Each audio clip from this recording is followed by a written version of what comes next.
Sesudah ditanyakan identitas dari terdakwanya, maka terdakwa akan ditanya apakah hari itu pada saat persidangan didampingin oleh penasihat hukum. Seperti ini. Saudara terdakwa, apakah saudara didampingi oleh penasihat hukum? Maka terdakwa akan menjawab, ya yang mulia. Apakah yang di sebelah kanan saudara adalah penasihat hukum saudara? Ya yang mulia. Kalau begitu, silakan masing-masing pihak menunjukkan surat kuasa atau surat tugas dari instansi. Kalau penasihat hukum berarti surat kuasa dari terdakwa. Dipersilahkan maju. Maka jaksa maupun penasihat hukum membawa surat keabsahan mereka berhak untuk sidang hari itu. Jadi sebelum dibawa, bagi penasihat hukum harus mendaftarkan di PTSP. PTSP itu tempat mendaftar, tempat layanannya yang satu pintu itu. Sesudah itu nanti ada stempel di surat kuasa yang kita punya. Kemudian itulah yang dibawa persidangan kalau kita sudah diakuin bahwa kita penasihat hukumnya. Nah, untuk memastikan itu, di depan terdakwa juga dan di depan jaksa saling menunjukkan bukti keabsahan bahwa hari itu bisa sidang. Sesudah itu, jaksa akan membacakan dakwaan, maka sesudah ada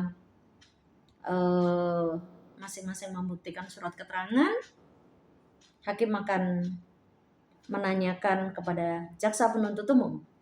Jaksa penuntut umum, apakah JPU sudah siap dengan dakwaannya? Siap yang mulia. Apakah terdakwa atau penasihat hukum sudah mendapatkan dakwaannya? Biasanya dakwaan itu sudah diberikan sebelumnya, tapi kadangkala diberikan pada hari H. Itu diberikan dulu. Jadi kalau belum didapat sebelumnya, kadang hari H. Padahal harusnya sebetulnya ya sebelumnya harus sudah didapatkan. Cuman biasanya kita jarang yang menyoalkan pas hari H dapat, yang kayak istilahnya ya udah pas dibacakan ada gitu.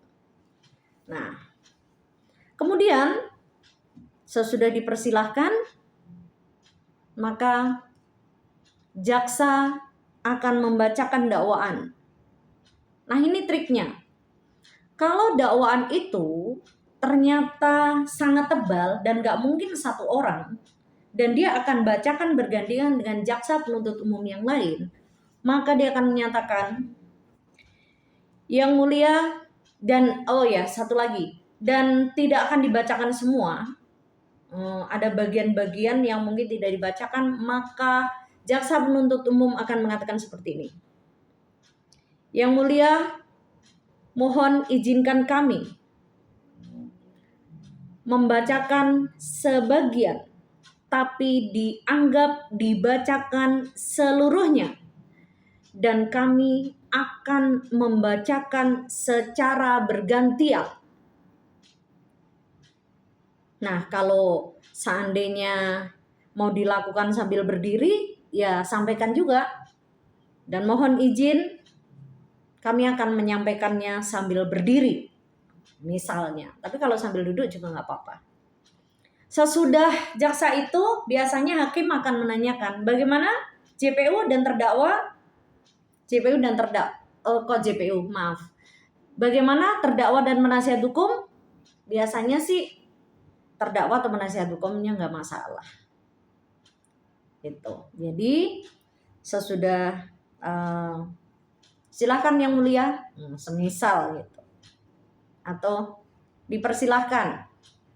Kemudian jaksa akan membacakan dakwaan, dan ingat, membacakan dakwaan pastikan kalau terlalu banyak bagian-bagian penting harus dibaca dengan penekanan-penekanan yang jelas.